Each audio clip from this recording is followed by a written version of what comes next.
Vamos dar início, então, ao estudo do livro Nosso Lar.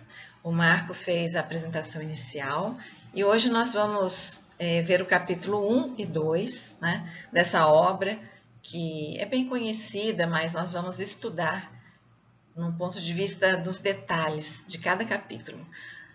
Pelo Espírito André Luiz, e esse livro é psicografado pelo Chico. Como sempre, né, no início dos nossos estudos, nós buscamos a sintonia da espiritualidade maior. Buscamos a intuição para mais esse estudo. Coloquemos então a nossa mente em Jesus. Jesus que é o nosso amigo, o protetor do nosso planeta, o nosso modelo, o nosso guia. Nas suas luzes, agradecendo pelo amparo da espiritualidade que sempre está conosco. Vamos iniciar mais um estudo de hoje, dando graças a Deus, assim seja.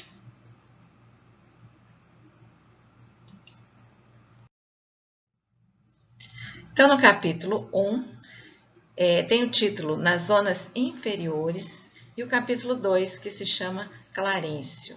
Então, nós sabemos que houve o desencarne de André Luiz, então ele começa, né, o livro falando da primeira parte do processo do desencarne, onde ele se encontra, então, nas zonas inferiores. Antes de entrarmos propriamente dito no capítulo, eu trouxe aqui um texto do livro Céu e Inferno, para a gente fazer essa iniciação de entendimento, para a gente partir de alguns paradigmas, né? Há um mundo corpóreo, constituído pelos espíritos encarnados, e o mundo espiritual, constituído pelos desencarnados. Os seres do mundo corpóreo são ligados à Terra em razão do seu envoltório material. O mundo espiritual estende-se por toda parte, ao redor de nós e através do espaço. Nenhum limite podemos assinalar para ele. Em razão da sua natureza fluídica, os espíritos atravessam as distâncias com a rapidez do pensamento. A morte do corpo é ruptura dos laços que os retinham cativos. Então, este é o início, para a gente entender, então, que André Luiz vai penetrar nesse mundo espiritual e que esse mundo espiritual se estende, né, por toda aí ele fala aqui do espaço, além de nós, ao redor de nós. Então, existe espíritos por toda parte. Nós aqui estamos encarnados, mas eles têm uma liberdade também, né, pela sua fluidez, né, pela sua composição fluídica, eles já estão libertos da matéria. Mas nessa situação, eles estão por toda parte.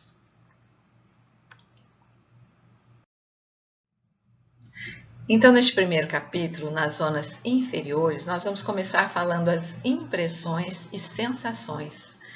André Luiz enviou para nós toda essa informação das primeiras impressões e sensações dele, para que a gente pudesse ter uma noção de como funciona. Claro que cada caso é um caso, né? Mas quando André Luiz traz a psicografia desse livro, ele traz para a gente começar a entender, para a gente perceber um pouco mais de como foi para ele e a gente entender como que é a existência, né, fora do corpo, mas como nós, espíritos eternos, né, como que a gente vai passando por esse processo de desencarne. Então ele dizia, eu guardava a impressão de haver perdido a ideia do tempo, ou seja, né, apesar dele ver, dele sentir, dele ter impressões, ele já não sabia há quanto tempo, se fazia 1 mês, 2 meses ou anos que ele estava naquele lugar. A noção de espaço esvaíra-se há muito. Então também ele não sabia se ele tinha andado, se ele estava no mesmo lugar, a impressão que ele tinha andado quilômetros, mas o lugar era o mesmo, então ele perdeu um pouco dessa noção. Estava convicto de não mais pertencer ao número dos encarnados no mundo. No entanto, meus pulmões funcionavam. Então ele meio que sentia, né, a respiração, ele tinha a sensação dos pulmões, mesmo que ele não tivesse mais os pulmões ali. A gente sabe que o perispírito, né, faz ele ainda dá essa impressão e está muito próximo ainda, né, da matéria. Ele desencarnou, mas ele ainda estava num plano muito próximo da Terra. Então ele não tinha mais o pulmão físico, mas a sensação ele tinha. E essa sensação vinha do perispírito. A paisagem, quando não totalmente escura, parecia banhada de luz alvacenta, como que amortalhada em neblina espessa, que os raios de sol aquecessem de muito longe. Então para ele aquilo parecia um pântano, né? Atormentava-me a consciência. Preferiria a ausência total da razão. É a ideia que a gente sempre tem, né? A impressão de que a nossa história, as nossas verdades, elas vêm todas naquele momento. Elas afloram e viram um turbilhão na nossa mente. Até quando a doutrina fala assim que céu é uma sensação de paz interior e inferno é a perturbação da consciência. A consciência que é a grande cobrança, né, que a gente tem. Então ele, ao despertar, ele sentia esse turbilhão de consciência mesmo, né? De início, as lágrimas lavavam-me incessantemente o rosto, e apenas em minutos raros felicitava-me a bênção do sono. Então imagina quanto tempo ele ficou naquele lugar que ele não sabia distinguir qual era, nem em quanto tempo, né? Mas ele sabia que era um processo de tristeza, de dor, porque era um lugar feio, sinistro, né? Como a gente costuma dizer, é um lugar pesado, isso ele podia sentir, tudo ele podia perceber. Então era como se o espírito se cansasse e ele dormisse e acordasse e chorasse e entristecesse. Então o peso daquelas informações que a consciência dele dava e toda aquela impressão do lugar, né? Ele relata que tinha muita confusão também ao lado ali, muito choro, né? Muito grito e aqueles espíritos atormentados, né? Ele vai descrever isso também para a gente.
Então, nesse processo que ele vem passando, nessas zonas inferiores, ele vai então tirando o que eu chamei de conclusões pessoais.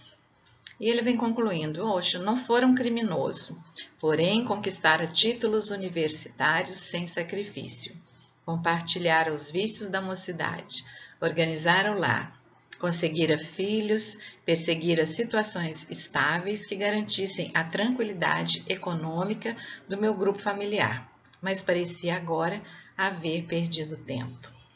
Então, ele vem caindo em si de algumas questões. O que ele fez da vida, né? E ele era filho de uma família que tinha dinheiro e estudou nas melhores universidades, estudou muito, ganhou muitos títulos, mas tudo para ele foi fácil. Então, ele era uma pessoa muito inteligente e se formou médico, né? E era da sociedade, vamos dizer assim, é como ele fala, né? Uma tranquilidade econômica, e achava que isso é que era a vida, né? Isso que ele teria que fazer e apenas isso. Habitar a terra, gozar-lhe os bens, mas não retribuíra nada do débito enorme. Ele sentia que ele tinha um débito para com a vida, diante da espiritualidade, diante do que ele percebia. Ele olhava em volta, via aqueles espíritos que também estavam num processo doloroso, e ele pensava então, né, nessa questão espiritual que para ele, na vida dele, ele não tinha enxergado.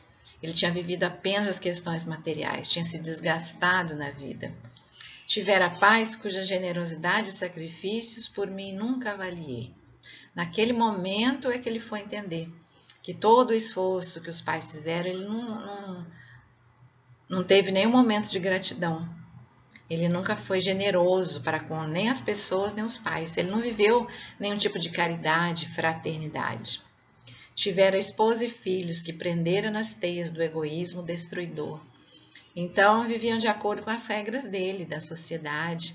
Ele colocou-os num lugar, achou que ele mantinha a casa, sustentava a todos, e todos ali faziam apenas o que ele achava, apenas seguiam suas ordens e os seus conceitos. E isso começou a despertar nele ali o entendimento diferente, né, de tudo que ele tinha vivido. Possuíra um lar que fechei a todos os que viviam na angústia. Conforme a classe social que ele tinha, ele se separou do restante. Como eu disse, esse processo de estender a mão, de enxergar a necessidade do outro, de viver, né, a questão de se colocar no lugar do outro, fazer ao outro o que gostaria que você fizesse, ele não vivenciou isso. E neste momento, ele vem tendo essas conclusões. Ele começa, então, a pensar sobre isso. Ainda neste primeiro capítulo, nesse exame de consciência que ele vem tendo, eu chamei aqui de despertamento, porque é outra fase em que ele está vivendo, está no umbral onde ele se encontrava. A gente chama de umbral, né? Um local onde espíritos ainda em estado de perturbação.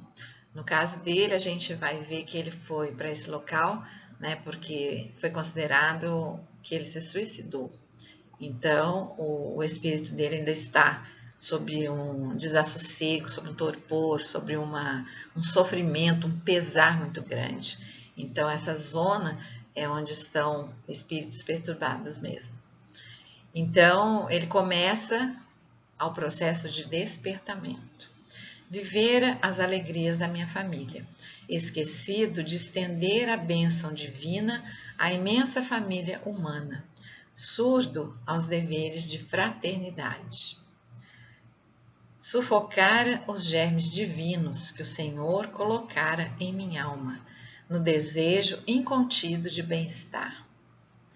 Era, pois, justo que despertasse nesse local horrível, como um mendigo infeliz, exausto, que em pleno deserto perambula à mercê de impetuosos tufões. E assim ele se sentia.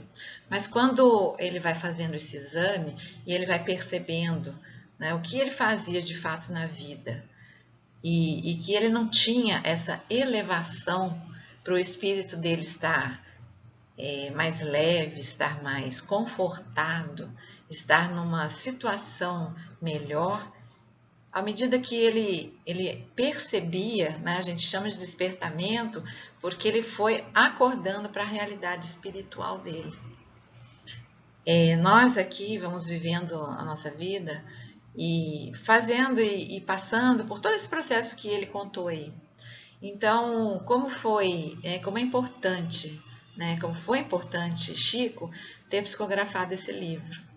E André Luiz quis dar esse acorde, quis dar esse alarde, esse chamamento para todos nós que estamos lendo.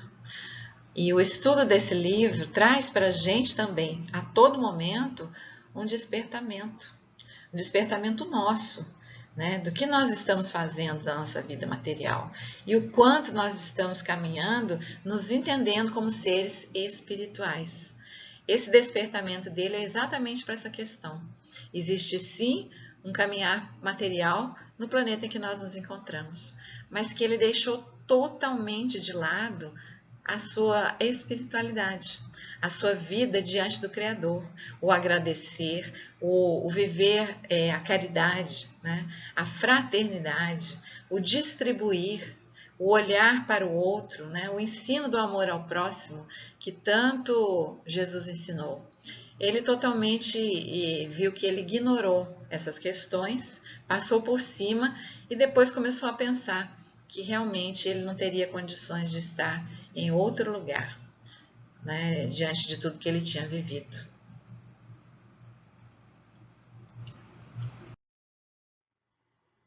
Iniciando então agora já o segundo capítulo, que se chama Clarencio.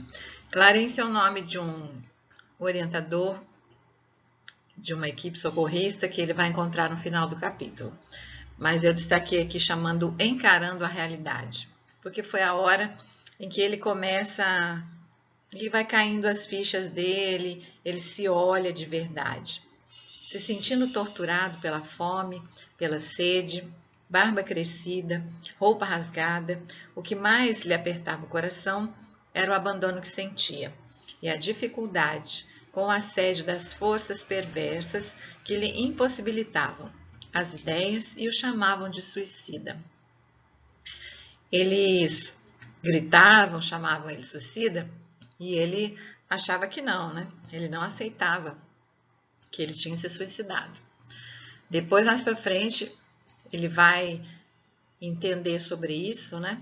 Que há várias formas, inclusive ele com a vida que a gente comentou aqui, uma vida desregrada e tudo que ele fez com o corpo físico dele abreviou o caminho que ele tinha feito na programação anterior dele.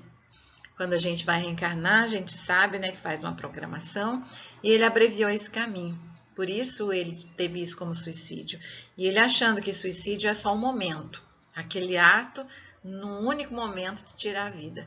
Mas existe você ir tirando, diminuindo a sua caminhada aos poucos, né? Com alimentação, com bebida, com sexo, seja com o que for, você vai deteriorando o seu corpo e vai diminuindo aí as possibilidades de cumprir a etapa que você, né, programou para este planeta aí, para a sua vida.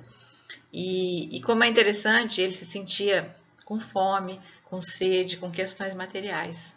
Então ele tinha as sensações físicas, como se ele ainda tivesse um corpo físico, mesmo que ele já não tinha mais, né? Ele estava no estado espiritual. Mas ele mantinha as sensações. Nessas zonas inferiores muito próximas da Terra, as sensações físicas ainda permaneciam. E ele se via com roupa rasgada, mas o que apertava o coração, ele diz, é o abandono. Então, como ele não construiu nenhum caminho, e como ele não tinha esse acesso a uma sintonia elevada, ele somente se via sozinho o tempo todo.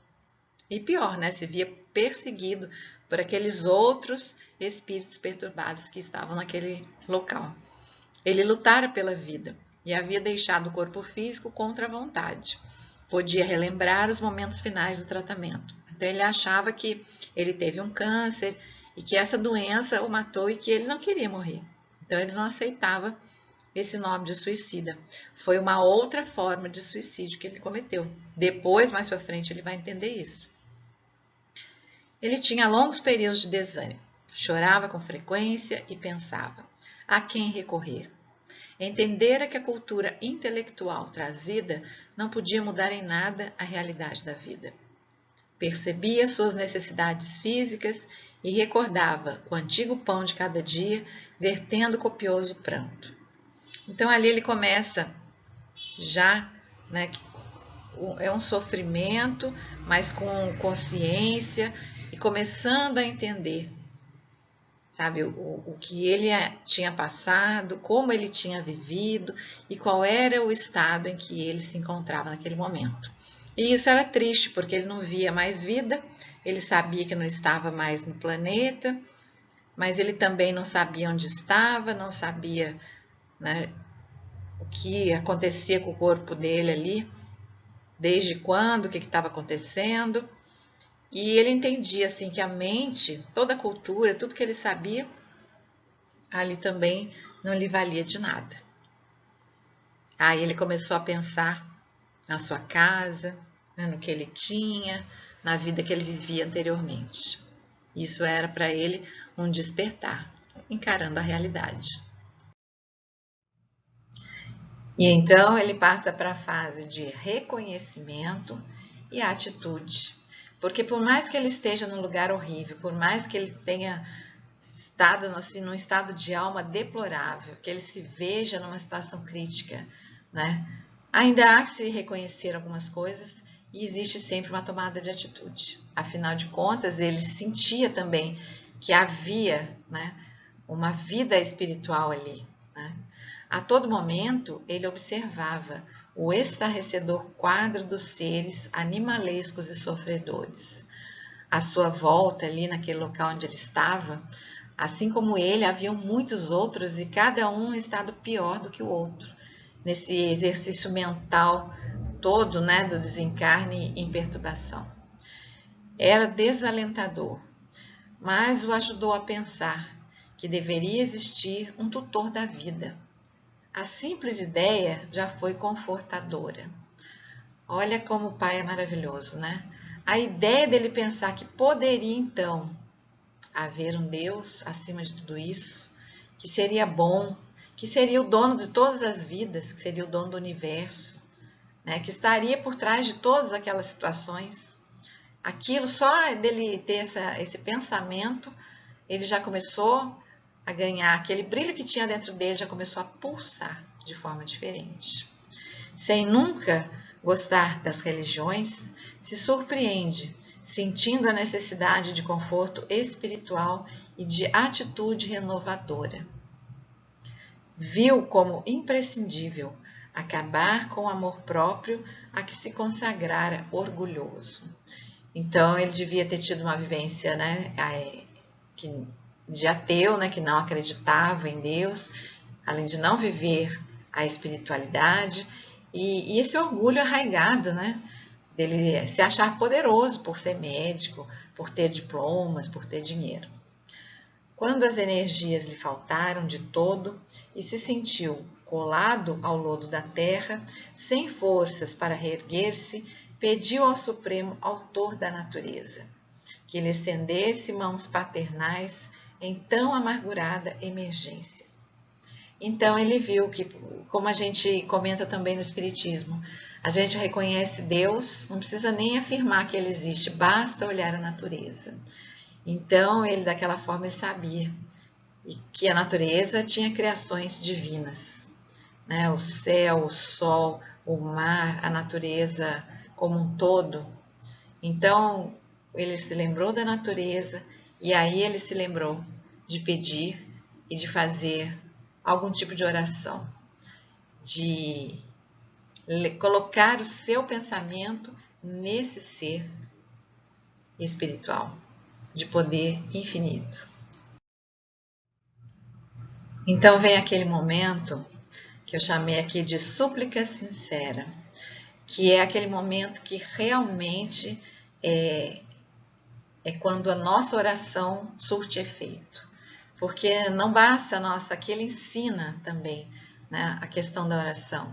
Não basta repetir palavras, não basta fazer um pedido com um interesse meramente material, físico. É preciso ter sentimento, é preciso pedir com o coração. Então nem sei quanto tempo durou a rogativa, ele diz, nem quantas horas consagrei à súplica, de mãos postas como uma criança aflita. Sei que a chuva das lágrimas me lavou o rosto, e todos os meus sentimentos se concentraram na prece dolorosa. E tem depois outra passagem em outro livro, em que a gente percebe que a mãe de André Luiz já vinha tentando fazer contato há muito tempo com ele, tentando tirá-lo daquela situação, né, e ele se lembra de prece que ela tinha ensinado quando ele era criança. Então essa prece lhe vem à mente para que ele possa pedir socorro naquele momento. Então, para a gente ver, a partir do momento que ele vai dando os passos, né? Primeiro de reconhecimento, de consciência, reconhecimento, e aí ele eleva o pensamento e pede sinceramente. Quando a gente faz o estudo da prece, a gente fala sobre isso, que é nos momentos de maior dor, é que a gente realmente faz uma prece sincera. Por quê? Porque é o momento em que a gente está realmente precisando. E no nosso caminhar no dia a dia, a gente às vezes faz preces automáticas, mas não coloca, né, aquela força do sentimento. Então, isso também é para a gente aprender, é um grande aprendizado esse livro para todos nós em vários aspectos. Porque não me perdoaria o Eterno Pai quando providenciava ninho às aves inconscientes e protegia bondoso a flor tenra dos campos agrestes? Então, a única coisa que ele conseguia fazer a ligação era com a natureza. Então ele falava, poxa, se tem um Deus, né, que não nega nada à planta, né, que não nega nada e dá essa beleza para a flor, então ele há de me ouvir nesse momento e me ajudar a sair, me ajudar a entender um pouco mais essa situação que eu estou vivendo e me socorrer aqui nessa angústia do meu coração. Então foi preciso haver sofrido muito para entender a beleza da oração. Foi necessário conhecer o remorso, a humilhação, a extrema desventura, para tomar com eficácia o elixir da esperança. Então, quando a bondade divina, né, Deus, ele é maravilhoso. Jesus veio aqui, ensinou tanta coisa, né, ensinou para a gente a humildade, a caridade, ensinou a orar, ensinou a pedir com o coração, a olhar o próximo como irmão. E que quando ele perdeu, ele viveu e não teve esse olhar, né, ele ficou pensando como então, né, ele ia sair dessa situação. E aí passou por esse processo. Isso abre muito, né, o nosso olhar para a nossa vida. É para isso que serve esse livro. Não é para a gente achar horrível o lugar, nem para achar triste. Ah, André Luiz, que triste essa história. Nossa, mas depois ele vai parar no nosso lar. Não é para isso que ele escreveu. Vem colocando para a gente aqui a realidade dele como espírito, que também é nossa. Então, será que é preciso haver sofrido tanto? Será que para a gente entender a beleza da oração, a gente precisa estar assim, na última instância, sabe, de desistir de tudo? Primeiro a gente vai só matéria, matéria, matéria, e depois a gente para e desiste de tudo. E aí a gente sofre tanto que passa a estado de desespero, sabe? Quando a gente olha isso, a gente sabe que Deus é amor.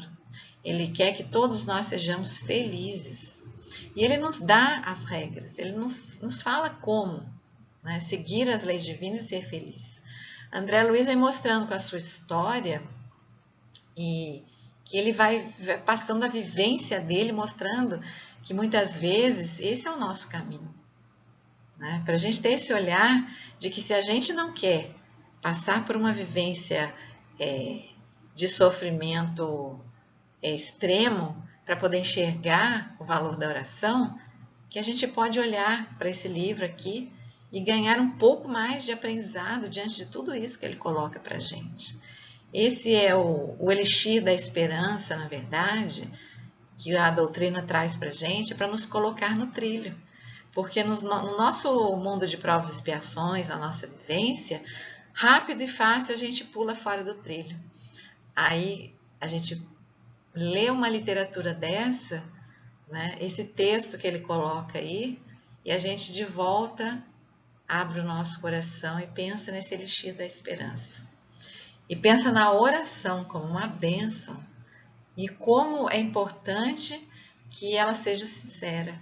Mas ela só vai ser sincera e real quando a gente realmente vivencia essa vontade de melhorar, de mudar, de ser acolhido. Então, muitas vezes, Chico tem até uma mensagem que ele fala assim, que como é difícil atingir, né, fazer com que a gente veja e sinta o quanto a espiritualidade está tentando nos tocar, o quanto está tentando nos ensinar. E nós estamos fechados. Depois, então, desse processo, né, que ele vem passando, vem o socorro. Foi neste momento que as neblinas espessas se dissiparam e alguém surgiu, um velhinho simpático que sorria paternalmente. Inclinou-se, fixou nos meus os grandes olhos lúcidos e falou: coragem, meu filho, o Senhor não te desampara. Emocionado, quis falar da alegria e da consolação que sentia, mas sem energia, apenas perguntei quem era o emissário de Deus. Chamo-me Clarencio, sou apenas teu irmão. Permanece calmo e silencioso. Descanse para reaver energias. E com a ajuda de 2 companheiros, foi improvisada uma maca para os socorros de emergência. Clarencio, então, apressou-se para o nosso lar, com a maior presteza possível. Então, daqui para frente vai começar uma nova etapa. E foi esse momento de oração, e foi esse pensamento, essa sintonia que fez com que ele visse a equipe de socorro que estava naquele local. Isso para a gente entender que as mãos do bem, né, as mãos de Deus são estendidas para nós todo o tempo. Nós é que não enxergamos. Então, lá naquele local onde havia muitos outros espíritos perturbados, não eram abandonados, mas eles ainda não tinham adquirido a consciência, não tinham passado por esse processo para que pudesse enxergar a equipe de socorro. Quando a gente lê as obras espíritas, a gente vê que tem várias equipes socorristas que vão passando pelo umbral e recorrendo e socorrendo e levando aqueles que já conseguem ter alguma condição de recuperação. Então, a nossa caminhada, sabe, de evolução, ela funciona assim, né? Não é à toa que a gente está no Provas e Expiações, né? Não é à toa que a gente está aqui enriquecido com essa doutrina, que é para nos dar alertas. A espiritualidade tenta falar com a gente todo o tempo, tenta nos dar alento, tenta mostrar para a gente, na hora da nossa decisão, qual é o melhor caminho. Mas como a gente tem uma sintonia pesada e está com o olhar sempre material, a gente dificilmente vê.